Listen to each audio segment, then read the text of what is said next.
Hello friends, welcome back to this channel. दोस्तों, इस video में हम लोग बात करेंगे Reliance Naval and Engineering Limited के लिए। लेकिन आगे बढ़ें उससे पहले आपसे रिक्वेस्ट करना चाहूँगा।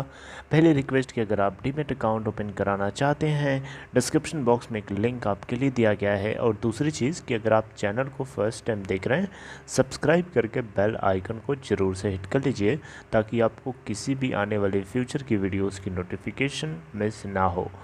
ओके, चलिए आपको मैं एक खबर समझाता हूँ, लेकिन उससे पहले आपको बताना चाहूँगा रिलायंस नेवल के अंदर क्या चल रहा है। दोस्तों, 5 दिनों के ट्रेडिंग सेशन में अगर आप जाके देखेंगे तो ये 2.70 से 2.95 यानी 3 रुपये के आसपास, 2.70 से 3 के आसपास ये फ्लक्चुएट होता हुआ आपको दिखाई देगा। एक महीने की ट्रेडिंग सिचुएशन को देखेंगे तो यहाँ पे भी बिल्कुल सिमिलर सिचुएशन है।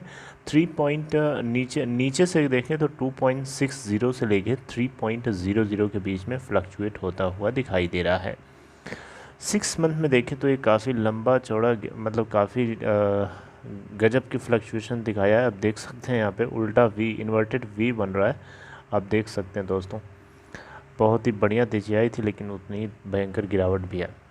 दोस्तों, मार्केट कैप देखें तो इस छोटी सी कंपनी की है 210 करोड़ रुपए, और ये कंपनी आपको पता है इसके लिए बिडिंग चल रही है, इंसॉल्वेंसी प्रोसेस से गुजर रही है। दोस्तों, इसके अंदर टोटल वॉल्यूम की अगर हम बात करें तो लास्ट ट्रेडिंग सेशन में 22,73,171 और लास्ट डे का क्लोजिंग प्राइस है 2.90। अभी की क्या सिचुएशन है आज की आप खुद भी देख सकते हैं। हम इसके ऊपर ज़्यादा बात नहीं करेंगे, मुद्दे की बात करते हैं। आइए दोस्तों, Reliance Naval and Engineering Limited को लेकर के बहुत सारे बिडर सामने आए। सबसे बड़ा बिडर एक रशिया की एक कंपनी थी, United Shipbuilding Corporation of India. लेकिन Russia, I am so sorry, Russia की कंपनी है, लेकिन वो पीछे हट गई क्योंकि उसको एक चीज़ की लालच थी। वो ये थी कि भारत सरकार, government of India, Indian navy basically अपने प्रोजेक्ट्स को अनिल अंबानी की इस कंपनी को ऑफ़र करेगी, लेकिन वो कॉन्ट्रैक्ट ही तोड़ लिया सरकार ने। तो फिर रशिया की कंपनी को लगा कि अरे यार, तो फिर मतलब क्या है इसको एक्वायर करने का, जहाँ से बेनिफिट होना चाहिए था वो कॉन्ट्रैक्ट ही चला गया हाथ से, तो वो पीछे हट गया। इसके बाद बहुत सारे लोग आए यहाँ पे सामने, लेकिन इसमें से मैं आपको बताना चाहूँगा 3 लोगों ने सबसे आगे आए हैं और इन्होंने बिडिंग करी है, और इसी को लेकर के एक छोटी सी अपडेट है। अनिल अंबानी की ये company Reliance Naval and Engineering Limited has received 3 bids under insolvency and bankruptcy code, right. Committee of creditors जो है इस कंपनी के वेडनेसडे के दिन बिड्स को ओपन किया, रिकॉर्ड किया कि 3 बिडर्स जिनके नाम है हैज़ल मर्केंटाइल लिमिटेड, इसके अलावा दूसरे पोजीशन पे हैं नवीन जिंदल ग्रुप, और तीसरे पोजीशन पे है GMS। इन तीनों ने सामने आकर के बिडिंग किया है, अपने अपने फाइनेंशियल ऑफर्स को सबमिट किया है।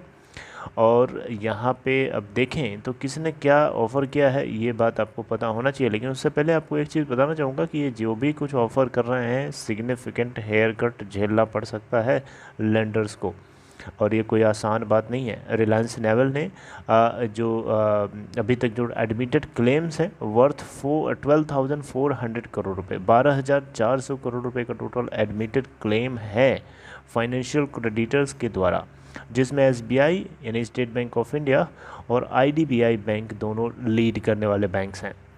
हैज़ल मर्केंटाइल की बात करें तो ये सबसे बड़ा बिडर है इन तीनों में से, और ये 2,000 करोड़ रुपए ऑफ़र करने के लिए तैयार है आउट ऑफ 12,400 करोड़। 12,400 करोड़ रुपए में से मैक्सिमम 2,000 करोड़ मिल सकता है, वो भी एक बिडर के रास्ते, वो भी जिसका नाम है हैज़ल मर्केंटाइल।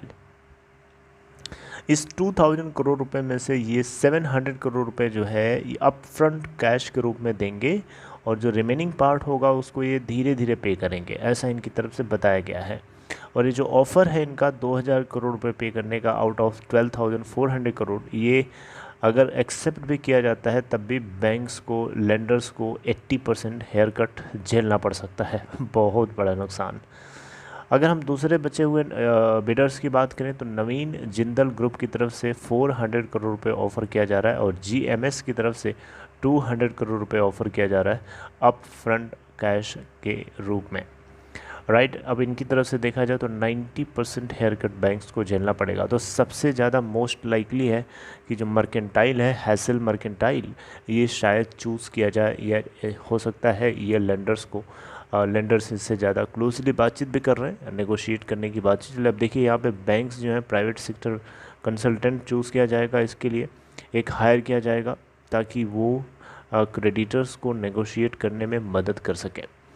राइट। तो अब इसको लेकर के आगे क्या होगा, अब ये क्लोज कन्वर्सेशन चल रही होगी इन लोगों के बीच में, ताकि जितना ज़्यादा से ज़्यादा वैल्यू को मैक्सिमाइज़ कराया जा सके, क्योंकि बैंक्स को कम से कम लॉस झेलना पड़े।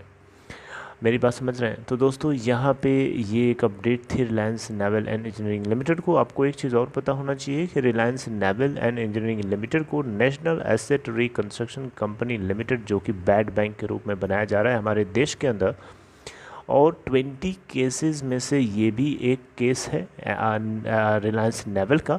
अगर यहाँ से कुछ नहीं होता है, यानी इन तीनों बिडर्स में से कोई भी इस कंपनी को एक्वायर नहीं कर पाता है, उस केस में ये बैड बैंक जब ऑपरेशनल हो जाएगा तो इसको देखेगा।